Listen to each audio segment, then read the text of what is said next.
Assalamualaikum warahmatullahi wabarakatuh. Innal hamdalillah nahmaduhu wa nasta'inu wa nastaghfiruhu wa na'udzu billahi min syururi anfusina wa min sayyiati a'malina.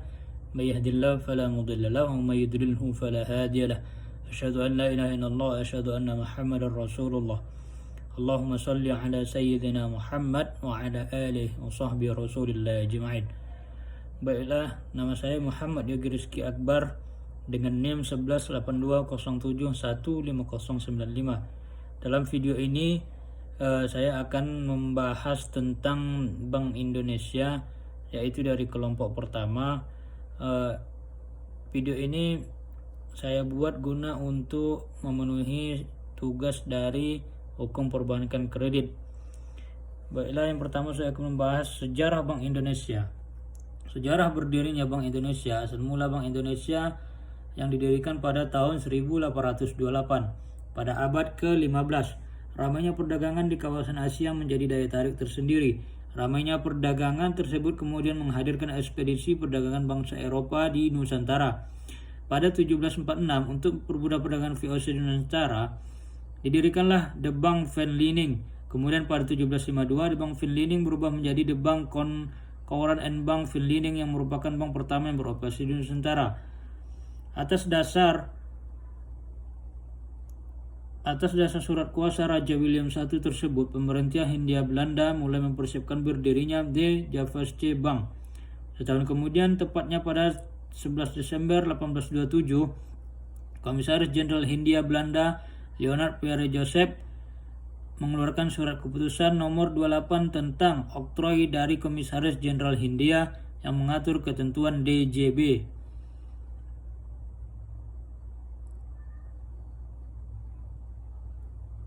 Dan akhirnya pada 30 Oktober 1946, Ouyang Republik Indonesia atau ORI diterbitkan pertama kali. Dengan keluarnya ORI ini, uang Jepang serta uang Belanda dinyatakan tidak lagi berlaku.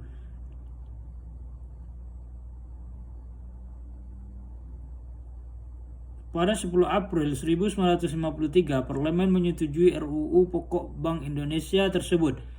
Mei 1953, tepatnya tanggal 29, Presiden Soekarno mengesahkan RUU Pokok Bank Indonesia menjadi undang-undang. Pada 1 Juli 1953, diberlakukanlah Undang-Undang Pokok Bank Indonesia sehingga 1 Juli 1953 bangsa Indonesia memiliki bank sentral dengan nama Bank Indonesia. Pengertian serta dasar hukum bank konvensional dan bank syariah.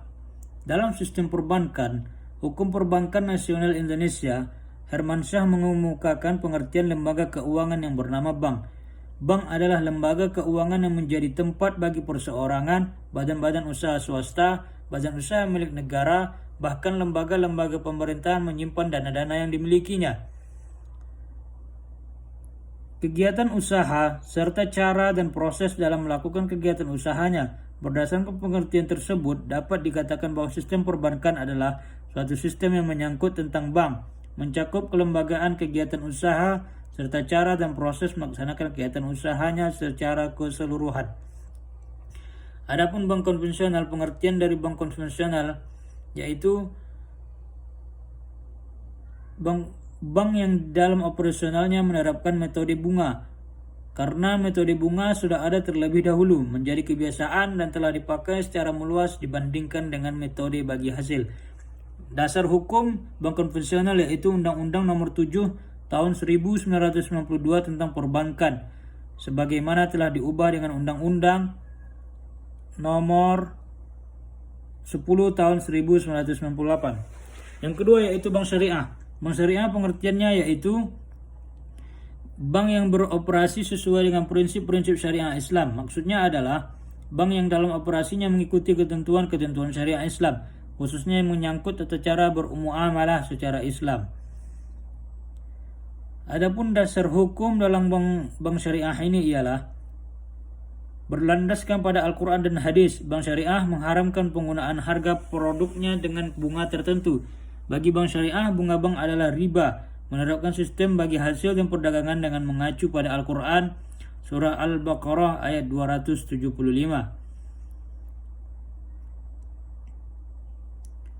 Dasar hukum operasional kegiatan perbankan.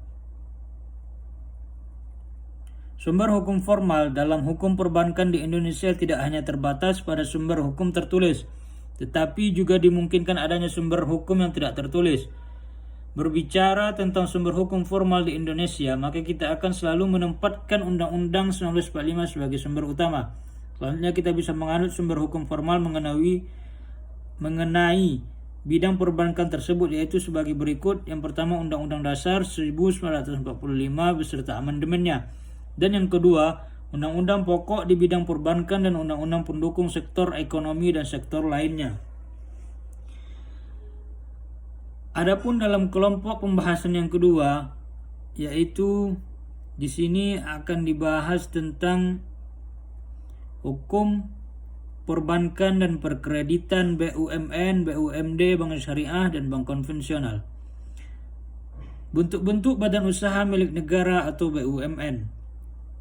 Sesuai dengan instruksi Presiden Republik Indonesia nomor 17 tahun 1967, perusahaan negara digolongkan dalam 3 bentuk usaha negara, yaitu sebagai berikut. 1. Perusahaan umum atau perum.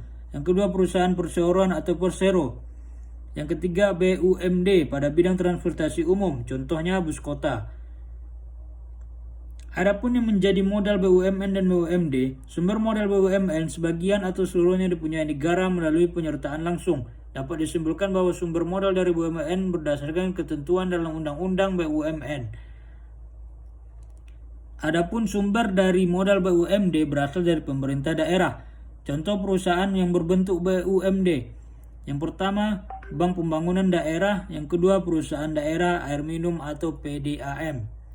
Pendirian BUMN dan BUMD, regulasi dan prosedur pendirian BUMN dalam pasal 4 ayat 1 Undang-Undang BUMN disebutkan bahwa modal persero berasal dari uang atau kekayaan negara yang dipisahkan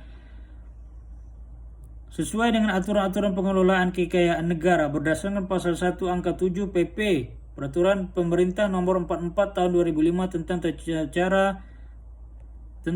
tata cara penyertaan dan penatausahaan modal negara pada BUMN dan perseroan terbatas, bahwa penyertaan modal negara adalah pemisahan kekayaan negara dari anggaran belanja dan pendapatan negara atau penetapan cadangan perusahaan atau sumber lain untuk dijadikan sebagai modal BUMN atau perseroan terbatas lainnya.